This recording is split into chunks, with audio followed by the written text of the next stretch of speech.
estamos de volta com Vencedor em Cristo. É uma honra, um privilégio. E vamos para o tema, vamos orar, vamos buscar a Deus, porque eu tenho certeza que Deus vai falar com o nosso coração, vai falar comigo, vai falar contigo, meu amigo, vai falar com todos nós. E o tema de hoje é um tema polêmico, que muita gente às vezes não presta atenção, mas está lá na Bíblia. O tema hoje é 6 coisas que Deus odeia, as 7 Deus abomina. É muito forte. E onde está esse versículo bíblico para a gente ler e entender o que a Bíblia fala que o homem mais sábio deixou escrito para quem está vivo, para nós atualmente que estamos ouvindo. Está lá em Provérbios capítulo 6, versículo, olha que coisa maravilhosa, hein? Livro de Provérbios, capítulo 6, versículo 16, que diz assim: estas 6 coisas o Senhor odeia, a 7ª, a sua alma abomina. A alma, não é só ele, a alma. 17, olhos ativos, língua mentirosa, mãos que derramam sangue inocente, coração que maquina pensamentos perversos, pés que apressam a correr para o mal. Então você percebe, meu amigo, minha amiga, e aqui no 19 fala: a testemunha falsa que profere mentiras e o que semeia contenda entre irmãos. É muito forte, né?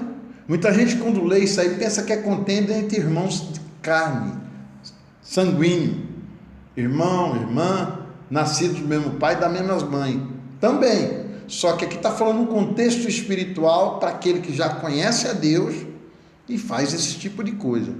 Porque aquele que não conhece está dentro desse contexto também.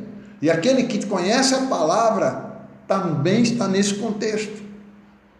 Que Deus, no versículo 16, diz: estas coisas o Senhor odeia, a 7ª sua alma abomina. Olhos altivos, pessoas que têm olhar maligno, olhar maldoso, língua mentirosa, mãos de pessoas que derramam sangue inocente, que matam, que fazem com que pessoas morram através de uma atitude, de uma ação. Versículo 18, coração que maquina pensamentos perversos, um coração maldoso de pensamentos, coisas, e a pessoa põe em prática. Pés que se apressam para correr para as coisas do mal. E nós sabemos que tem tanta gente assim. Testemunhas falsas, que proferem mentiras, que são testemunha por causa de dinheiro, por causa disso, por causa daquilo. Jesus mesmo levantaram testemunha falsa para condenar ele. E tantos outros da Bíblia que foram levantados, pessoas falsas, para testemunhar contra aquele que era inocente. E também o que semeia contenda entre irmãos. O que é semear contenda entre irmãos? Aquelas pessoas que às vezes falam mal do próprio irmão, falam mal do próprio pai, da própria mãe. Isso no contexto de pessoas, relacionamento pessoal, no contexto físico.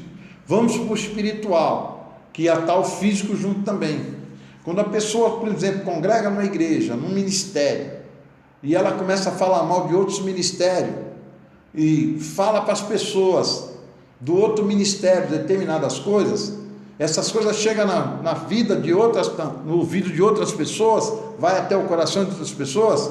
Talvez a pessoa não tenha entendimento que essa informação, ela acaba, quando vai falar para aquela pessoa que foi falado, chega de formas diferentes, sai pequeno, quando chega lá naquela pessoa já está do tamanho, de um volume totalmente diferente.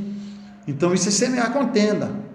Fofocar é semear contenda. Falar mal do teu irmão, das irmãs, é semear contenda também. Porque depois a pessoa descobre a boca de outros, às vezes ela não fala daquela que falou, mas vai falar daquele outro que levou a mensagem.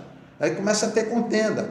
Puxa tapete, fica com ciúmes e age através do ciúme com palavras de baixo calão, fala mal das pessoas. Isso aí é semear contenda. E olha, irmãos, o que tem isso em todo setor, bairros, famílias, familiares de pessoas, por incrível que pareça, às vezes até dentro das igrejas, até pessoas que é convertida, até pessoas que têm Deus na vida e emprestam ouvido para aquelas pessoas falar mal de outros irmãos. Isso é semear contenda, porque o outro se deu bem, fala mal e já começa a julgar. Então nós temos que entender que tudo vai passar pela mão de Deus, e Deus, ele deixa bem claro: 6 coisas ele abomina, 6 coisas que ele odeia, e a 7, que é essa última que eu estou falando, Deus abomina, a alma de Deus abomina. Você vê que entra no contexto físico, no espiritual, e vai até no sensorial, e entra também no espiritual, até a alma, porque muita gente não sabe que nós somos espírito, temos uma alma e tem um corpo. O corpo nós sabemos para onde vai, morre, são 2 caminhos, ou enterrado, né? ou então cremado, e muita gente prefere ser cremado, então deixa a ordem lá para ser cremado, e outros vão ser enterrados 7 palmos de terra. Essa é o corpo físico. O fôlego de vida, que é o espírito, vai para Deus, que a Bíblia assim o fala. E a alma é que vai viver eternamente, ou na luz ou nas trevas. Quem está na luz não teve a morte espiritual, porque tem o espírito, está com Deus, não está entrando nesse contexto dessas coisas que a Bíblia fala, que 6 Deus odeia, 7 Deus abomina. E essas pessoas que fazem isso, com certeza vai ter a morte espiritual, e essa alma vai viver nas trevas. Então, meus irmãos, minhas irmãs, meus amigos, minhas amigas, preste atenção na sua vida, preste atenção no que você faz, preste atenção na palavra de Deus. Salomão, quando deixou isso escrito em livro de Provérbios, é um alerta para mim, para você e para todos nós. Por isso que às vezes os temas que eu trago aqui se tornam até polêmicos na pregação, mas a finalidade é essa, para acordar, para aprender, para nós estudarmos e nós ver que a Bíblia nos alerta do perigo de certas coisas, de certas atitudes, certos pensamentos, certas palavras, certas coisas que o ser humano tem a tendência para fazer.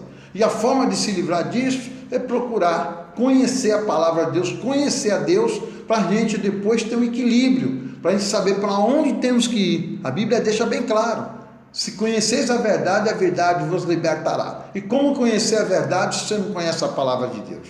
Então, que essa palavra, que esse tema fica para o teu coração. Vamos orar? Soberano eterno Deus, em nome de Jesus, eu te apresento, meu Deus, as pessoas, meu Pai, que estão escutando esse tema, que elas sejam, meu Pai, tocadas pelo teu poder e venham a ser abençoadas, e elas venham, meu Pai, ter sabedoria e entendimento para sair fora, meu Deus, do laço do inimigo e dessas coisas que a palavra fala que Deus odeia e abomina. Que nós possamos crescer espiritualmente e ser uma bênção na mão do Senhor.